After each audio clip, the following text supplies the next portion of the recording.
Camp office వస్తే మెడపట్టి గెంటేస్తా, BRS అభ్యర్థులు గెలిస్తే ఏ ఒక్క పని కాదు. వనపర్తి ఎమ్మెల్యే మేఘారెడ్డి సంచలన వ్యాఖ్యలు. ఎట్లా మాట్లాడి చూసిరా?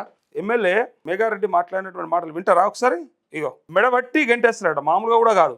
మళ్ళీ నా దగ్గరకు ఎవ్వరు రావద్దు, ఏ పనికైనా సరే రావద్దు, ఇక నేనైతే ఒక్క పని కూడా చేయని చెప్పి డైరెక్ట్ ఓపెన్గా ఇక అంత పెద్ద మాట అన్నాక ఇక జనాలు అర్థం చేసుకోవాలి, జనాలకు అర్థం కావాలి. ఎమ్మెల్యే అయితే ఇదేనా నీ పనితీరు, ఇదేనా నీ లెక్క అంటే అట్లా అనగానే అయిపోయినా. ఇక మళ్ళీ ఒక్క పనికి కూడా రావద్దట. మేఘారెడ్డి చెప్తాడు, ఇగో ఇది వినండి.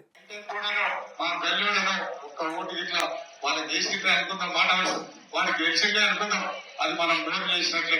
ఎందుకంటే ఆ వార్డు మెంబర్ ఆ వార్డుకు కరెంట్ కావాలన్నా, ఆ వార్డుకు లైట్ కావాలన్నా, ఆ వార్డుకు వైర్ కావాలన్నా, ఆ వార్డుకు సీసీ కావాలన్నా, ఆ వార్డుకు డ్రైన్లు కావాలన్నా ఆయన పేపర్ తీసుకొని ఎడికి రావాలి. ఉనబడికి ఎవరితోకి రావాలి చెప్పాలి, ఎవరితోకి రావాలి? నా మేఘారెడ్డి ఎమ్మెల్యే తోరికి రావాలి. అవతల పార్టీ తెలిసొస్తారని పనిచేస్తానా చేయను. మెడబట్టి బయటికి పెడతాను కాబట్టి మండలంలో మనం పెట్టిన అభ్యర్థులను గెలిపించుకొచ్చే బాధ్యత మీరు తీసుకుంటారా? పెద్దలందరూ మీరు తీసుకొని ఈ రోజు నుంచి 3 రోజులు మీరు పని చేసుకొని వేరే పని సుశీరా, మీరు ఎవరి దగ్గరకు పోతారు అని చెప్తుండు డైరెక్ట్ గా. అయితే ఆ ఎమ్మెల్యే గత పెద్ద మాట అన్నాడు కదా, అసలు ఆయన అట్టెట్లా అన్నాడు నాకు కూడా అర్థం కాలే. మరి మామూలుగా అటువంటి వాడు కాదు. మరి సరే మాట్లాడే ప్రయత్నం చేద్దాం ఆయనతోని, ఎమ్మెల్యే గారితో తీసుకుందాం, నెంబర్ తీసుకుందాం. అయితే ఆయన ఏమంటుండో విన్నారు కదా ఒకసారి. ఇక్కడ ఇగో రాష్ట్ర వ్యాప్తంగా 2వ దశ పంచాయతీ ఎన్నికలు ముగిశాయి. చివరి విడత పోలింగ్ ఈ నెల 17న జరగనుంది.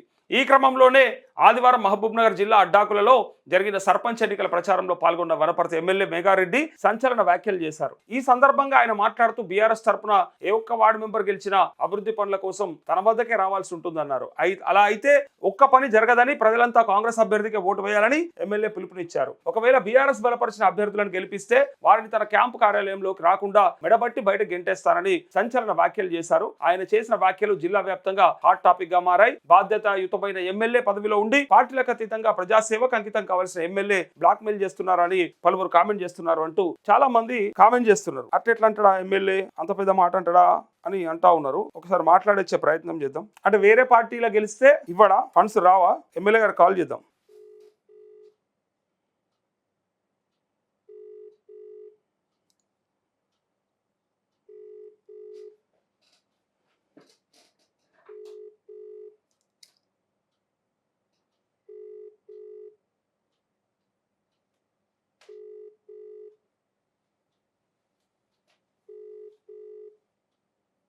చూడి మేఘారెడ్డి వనపర్తి ఎమ్మెల్యే, లిఫ్ట్ చేస్తే అడుగుదాం.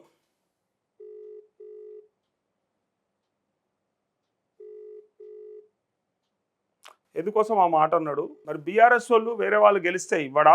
లిఫ్ట్ చేస్తలేడు, అర్థమైనట్టుంది. లిఫ్ట్ చేస్తే అడుగుతుంటే మరి బీఆర్ఎస్ లో మరి ఇప్పుడు ఎంతమంది గెలిచిర్రు? 1170 మంది, అంటే దగ్గర 1200 మంది. ఇప్పుడు మొన్న ఒక 1400 మంది. మరి ఇంతమంది సర్పంచులు, ఇంతమంది వార్డు మెంబర్లు మరి బీఆర్ఎస్ కానీ బీజేపీ నుంచి గెలిస్తే మరి సగానికి సగం 50% కదా. 50% అదర్ పార్టీసే గెలుస్తున్నాయన్నప్పుడు మరి అధికార పార్టీ ఎమ్మెల్యేలు మరి అదర్ పార్టీస్ లో ఉన్నటువంటి సర్పంచులకి వాళ్ళకి ఇయ్యరా? మరి బ్లాక్ మెయిలింగా, లేకపోతే ఇదేనా ప్రజాస్వామ్యం? ఇదేనా మరి రాజ్యాంగం మీద మనకు ఉన్నటువంటి ప్రేమ? మరి ఇట్లాంటి ప్రయత్నాలు, ఇట్లాంటి ఆలోచనలు ఉన్నప్పుడు ఇంకా వేరే పార్టీలు నిలబడాలంటే, వేరే పార్టీ వాళ్ళకి ఓటేయాలంటే ప్రజలు కానీ లేకపోతే వేరే నాయకులు కానీ ఇబ్బంది పడరా? బ్లాక్ మెయిల్ చేసుడు కదా ఇది. అంటే నీ దాంట్లో గెలిస్తేనే ఇస్తావా, లేకపోతే ఎట్లా? అంటే మరి గతంలో బీఆర్ఎస్ ఉన్నప్పుడు కూడా గిదే కథ చేసిర్రా? ఎవరు చేసినా తప్పే. అధికార పార్టీకి మాత్రమే ఇస్తాం, అధికార పార్టీ సర్పంచ్లకు మాత్రమే ఇస్తాం అంటే మరి మిగతా వాళ్ళంతా ఎటుపోవాలి? అట్లాంటప్పుడు ఇంకెందుకు, ఇంకా అసలు ఓటింగ్ ఎందుకు, ఎలక్షన్ ఎందుకు? అందరు కలిసి ఒకనే పెట్టుకుంటే అయిపోతుంది కదా. రేవంత్ రెడ్డిని పెట్టుకుని ఇక మొత్తం నడిపించుకోరు, అయిపోతుంది కదా. అసలు ఇక సర్పంచ్లు ఎందుకు, ఈ వ్యవస్థలు ఎందుకు, ఈ మధ్యలో ఇవన్నీ అక్కర్లేదు కదా.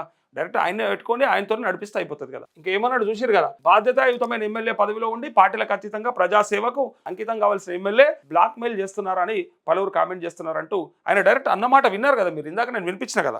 ఇగో ఏమంటాడు, మన దగ్గరకే రావాల్సి వస్తుంది, వస్తే నేను మాత్రం మెడబట్టి బయటకు గెంటేస్తా అంటాడు. మెడబట్టి బయటకు గెంటేస్తావు, ఎట్లా గెంటేస్తావు?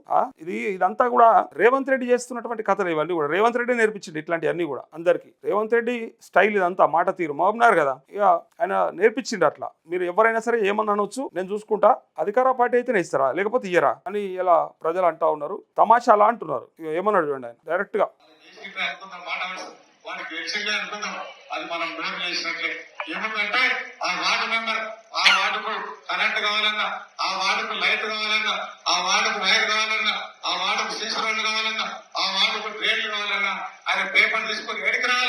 నెంబర్కి ఎవరితో రావాలి చెప్పాలి, ఎవరితో రావాలి? నా మేఘారెడ్డి ఎమ్మెల్యే తోలికి రావాలి. అవతల పార్టీ తెలిసి వస్తే నేను పనిచేస్తానా చేయను, మెడబెట్టి బయటికి పెడతాను. కాబట్టి మాటలేమో మనం పెట్టిన అభ్యర్థులను గెలిపించుకొచ్చే బాధ్యత నేను తీసుకుంటాను. ఇంత పెద్ద మాట అన్నాక ఇంకా అసలు ఏం ఎలక్షన్ ఏడ్చింది, ఇంకేం జరిగింది? మేము చేసిన పనులు ఇవి, ఈ ప్రకారంగా మాకు ఓటేయరు అనడం అనేది ఒక లెక్క, ఒక పద్ధతి. అట్లా కాదట. వేరే పార్టీ వాడు గెలిచేస్తే నా దగ్గరకు వచ్చి ఆ వార్డుకి కరెంట్ కావాలన్నా, నీళ్లు కావాలన్నా, మోరీ కావాలన్నా, డ్రైనేజ్ కావాలన్నా, రోడ్డు కావాలన్నా నా దగ్గరికి రావాలి. అప్పుడు ఏం చేస్తా అంటే మెడలు బట్టి బయటకు నూకుతాను.